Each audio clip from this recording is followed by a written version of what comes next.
So I watched this video on the Black Magic 363 channel titled Infinity Matrix. It had Seven Bomar as the main speaker and main presenter. He was being interviewed by Richard Merritt about the Great Mother, the Great Serpent. And so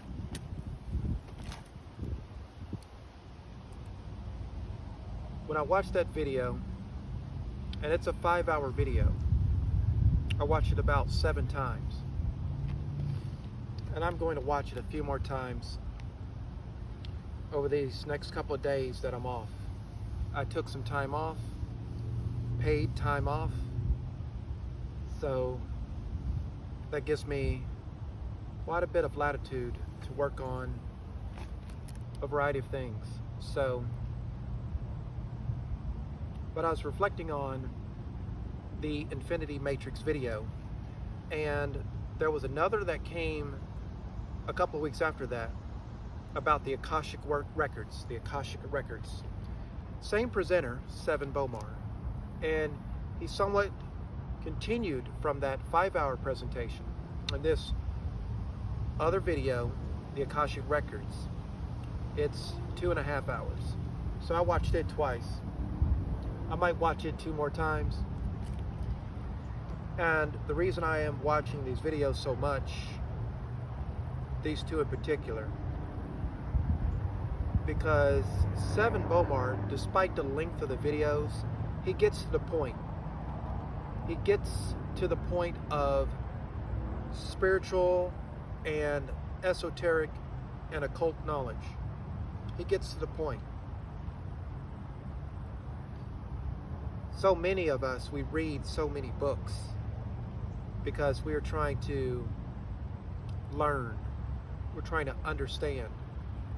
We're trying to see things through a different lens than our own regular experience. By the way, this is the first day of a fast that I'm on. I am fasting. So I was watching this video, these videos, and one of the key things that were spoken about in this video was not just the goddess, the Great Mother, the Great Beyond, but the trickster, the joker, the trickster. So then Seven Bomar, he did another video called The Lucky Card. And that one is about an hour and 15 minutes. I think I watched that one twice. In that video, he talks about the trickster. He talks about tarot cards. He talks about how there is this entity, there is this being that goes around life, goes around existence, and its whole modus operandi is to lure you into a process, lure you into situations in life, and trick you out of everything you got. Trick you out of everything you got. And the statement by itself is profound, but Seven does a fairly decent job. I think there's more he could do in his explanations, but he did a fairly decent job of explaining who this trickster is, according to history, according to literature, according to the research and the divination done by ancients, from shamans to priests to holy people. He does a pretty good job of explaining this trickster. Now, Richard Merritt, in this video, The Akashic Records, as well as the Infinity Matrix, brought up a similar type of question that we all had. You see, Seven Bomar says that, or at least implies, that none other than who we call Toth, it's 4 p.m., September 17, 2023. None other than Toth, or Tehuti, or Hermes Trismegistus, is this trickster. And if you go even further back, is it Amenhotep? Or, well, I don't recall, it's Amen something, is also the same entity. So you got this entity that is complicit in creating the matrix. So this trickster created the matrix, what we call the matrix, what we call this world in which there's a lot about it that's fake, at least when we compare it to our intuition and our spirit and our inner being. We know what is genuine and what is not.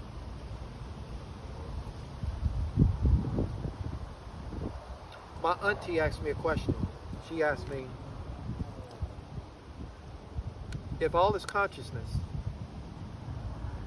then why even bother venerating the ancestors? If it's all one large cosmic soup or consciousness soup, why even bother venerating the ancestors? My immediate response, without even a deep moment of reflection, because I've worked on this question for quite some time, is that where you are now, right this very moment, is tied to experiences that you have had through your consciousness, and tied to the experiences and the lineage that is connected with those experiences. And when you raise up much further, you go not just a 10,000 foot level, but let's say a trillion foot level, and you see that, yes, you have the cloud of consciousness, and from the cloud of consciousness, as well as that, is that which is beyond consciousness, where there is no levels. But at the cloud level of consciousness, you have emitted from it the raindrops that are the fractals that we call individuals. And within these raindrops and these individual experiences are a interconnection of other experiences, through which, when you tap into and utilize those experiences properly, you're able to tune the fractal that you embody to its proper level and beyond. When you don't do that, then the experience of that fractal is much more limited. I could go on about that, and I will in a future discussion, but I'm really looking at this concept of the trickster. This trickster concept and being an entity, it's important to understand, because there's so much information in this world and so much that we could learn and that we could understand, that through the sheer volume of information, you can be misled. Someone else can mislead you, something else can mislead you, or you can mislead yourself. So when we talk about removing ourselves from religion and removing ourselves from certain types of rituals and certain habits and ways of living our life, we are really talking about trying to get some clarity, do a reset, create some space. Give me some space, bruh. I just need some space so I can figure this thing out. Because sometimes when you ingest information that came from other people where they figured some things out, right? They figured it out. But then when you ingest that information and you apply it to your life and you apply it to your situations, it don't make sense, it don't work out. And then somebody says, oh, don't try to make sense of it, just accept it. That doesn't work for most of us. We're not tuned that way. We need to see that it works. And just like science, we need to see that it's going to work continuously, repeatably, right? And as life evolves and changes, we need the code that helps us evolve and change with life so that we don't get so fixed into a pattern and into a process and into a condition that no longer works. But as we get all this information in, it's like knowing the limitations of the human mind and the way consciousness is expressed through the human avatar. The trickster has many tools available to create comfort intellectually, comfort psychologically, and comfort situationally, right? And it's so that whatever it is that you are meant to have and whatever it is that you are meant to embody, there is a process by which all of those great things about you gets transferred to something else and someone else and something else or somewhere else. All of those great things get transferred. And in exchange, you get crumbs or you get something that's empty in the ultimate scheme of things. That's what it's always an exchange. But what you get back in exchange for giving all of this that is really great, truly great about you, you get what is empty. Because your energy is vital in and of itself. The energy from the root, sacral, solar plexus, throat, heart,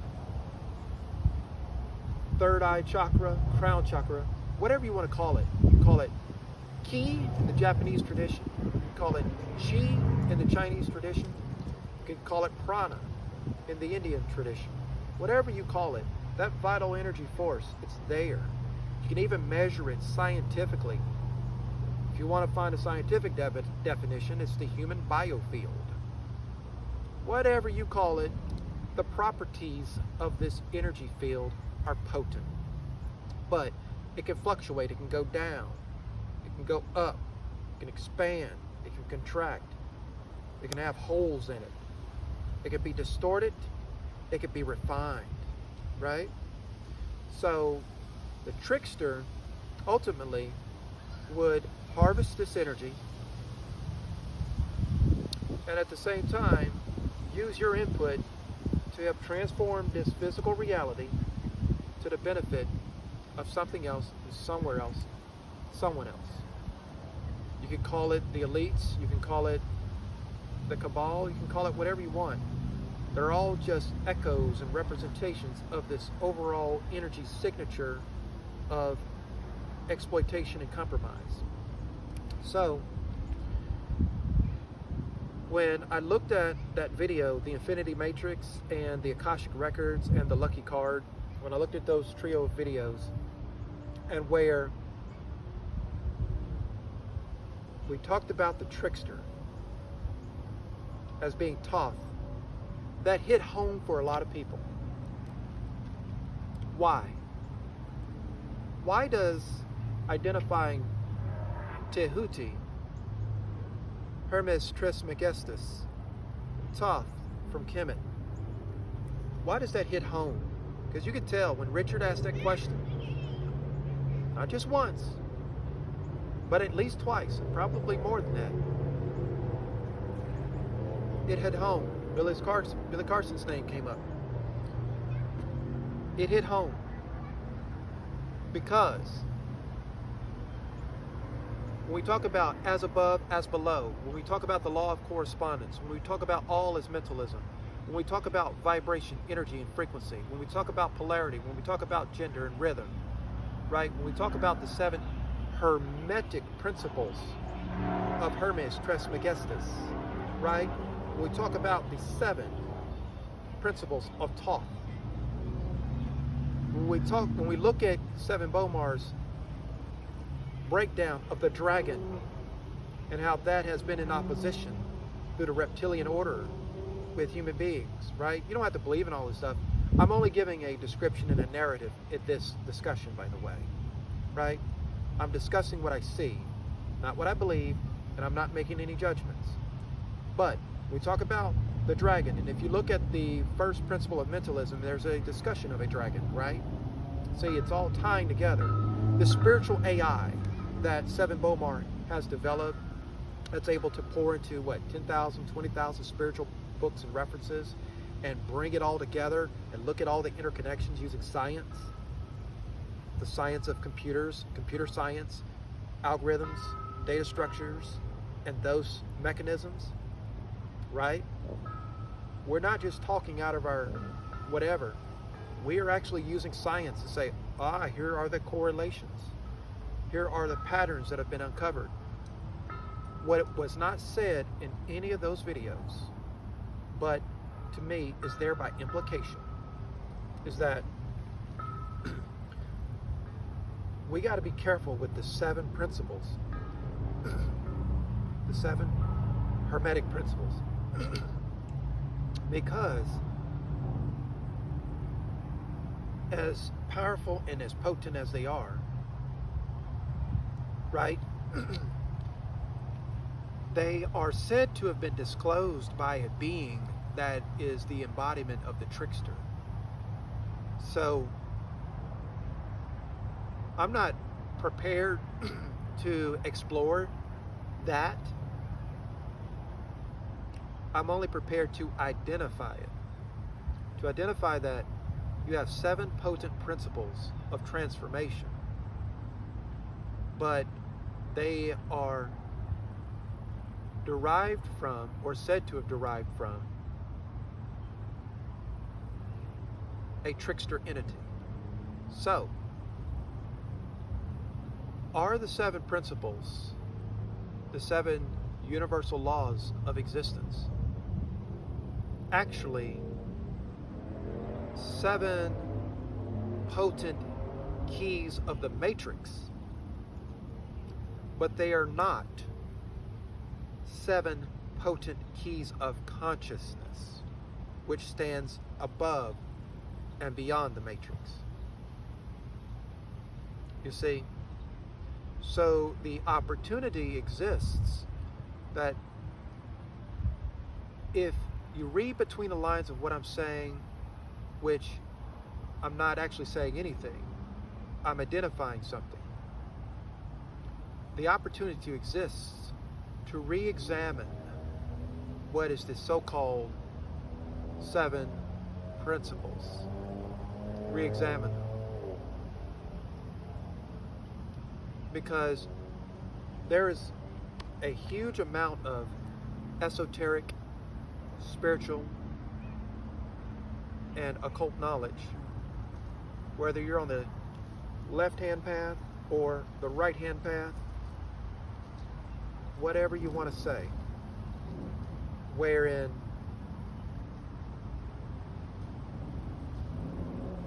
it derived from what 7 Bomar calls the 8 beings. What is that word? The Ognigad, or something like that. The Ognigad. These were the beings that were produced by the Nomo, spoken about by the Dogon tribe. And these 8 beings help create the reality here in Earth. Of course, that either conflicts with or aligns with what others describe as the Anunnaki. You see, there is some issues with the discussion around the Anunnaki. There's some actual issues with it. You can use biblical sources to find correlations with the tales of the Anunnaki, as well as the tales of Gilgamesh and the Sumerian tales, right? You can do all of that. But then when you look at other spiritual references and spiritual sources, right, they don't so neatly line up with what we call the Anunnaki in terms of Enlil and Enki and how they impact the earth. Maybe they do, maybe they don't. So I don't actually get too into the Anunnaki narrative myself, because I see a lot of disclarity there. And I see more of a correlation from other spiritual sources, references, that are more in tune and in line with what we're seeing and observing in what we call this existence, this material existence, this temporal existence, or what others like to call the matrix. I use the term the matrix because there are many people that understand it. I watched the Matrix movies when they first came out. That was a long time ago. But so I understand what people are saying is the Matrix, but there is more to this concept of the Matrix than what the movies were able to show, what the movies were able to put on the screen. So,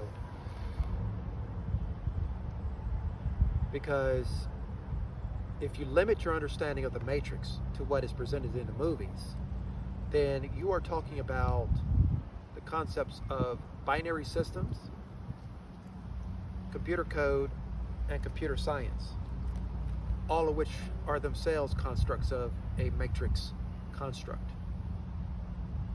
right? So, when you're truly exiting the matrix, you are in a realm and experience that transcends computer code, not just Intel, AMD, and Apple M series processors, but the concept of computation, the concepts of calculating something and producing a result, right? Taking an input, processing it, and having an output, right? You're transcending all of that. You are not in a cause and effect scenario, right? And so when you look at matrix algebra, when you look at matrix calculations, they actually are a process where you're able to derive an output from multiple inputs simultaneously, correct? And in that process is a hint, an echo of what actually exists beyond a matrix. So,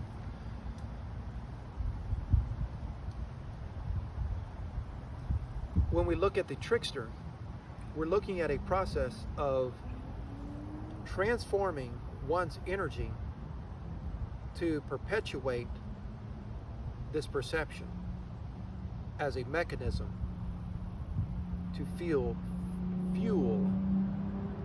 that entity's objectives and prerogatives, which part of which is to stand apart from the true prime creator, to stand apart from that and to perpetuate its own existence. It's a form of survival. For without this matrix construct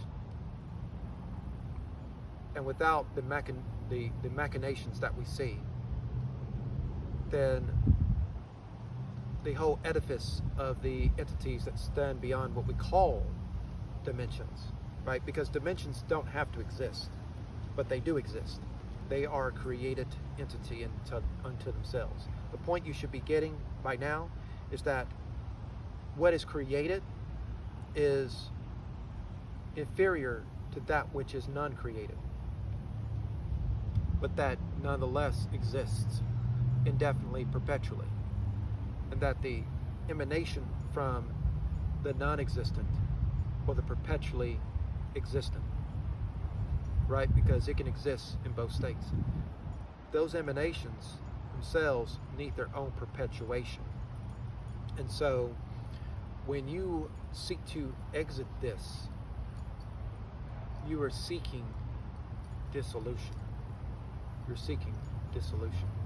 And so the entities that maintain this matrix, they are maintaining a type of survival of their own perceptions, their own sight, their own interactions and actions.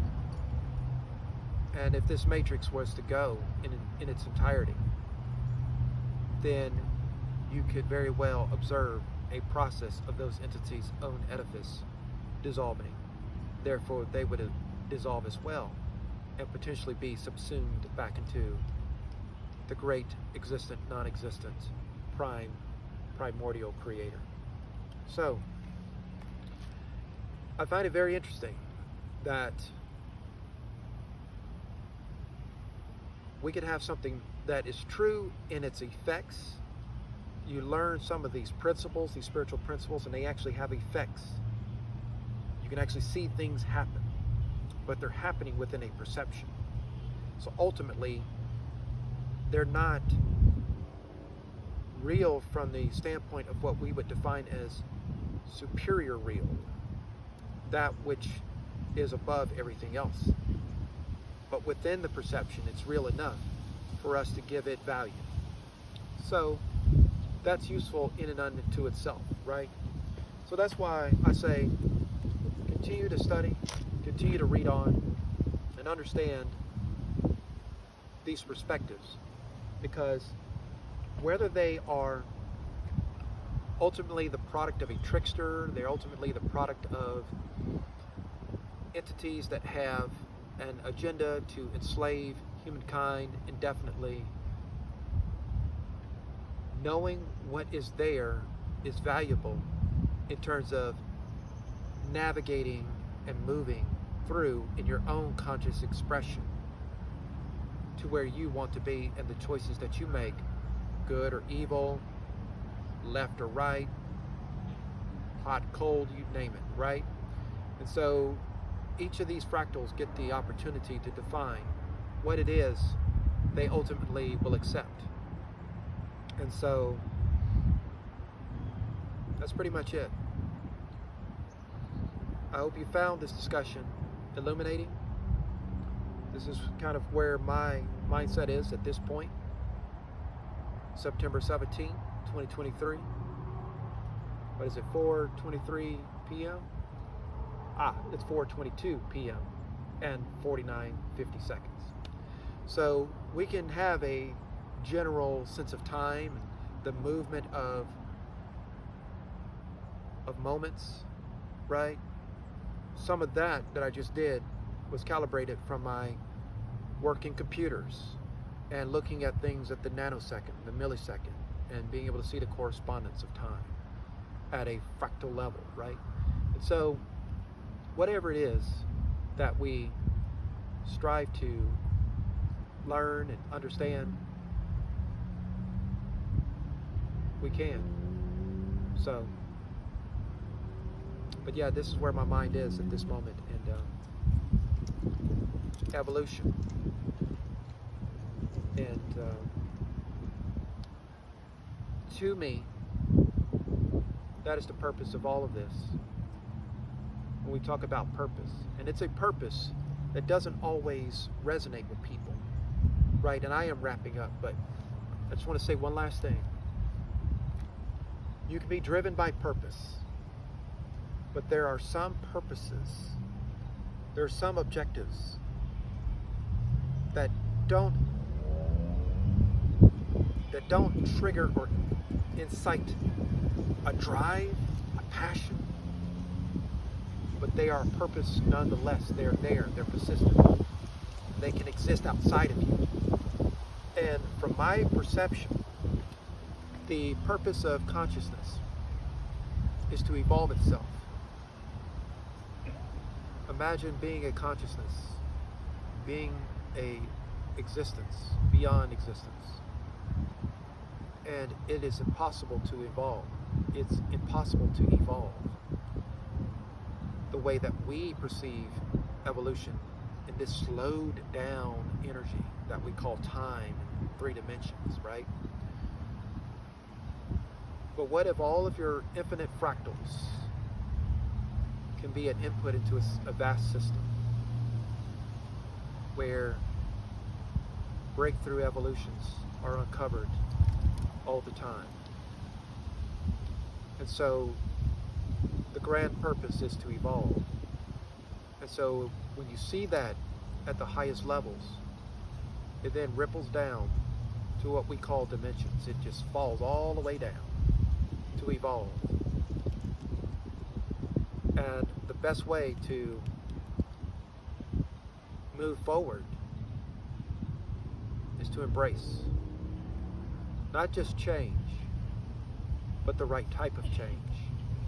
Not change for its own sake, but evolution that aligns with the highest principles as you see it of existence. Thank you.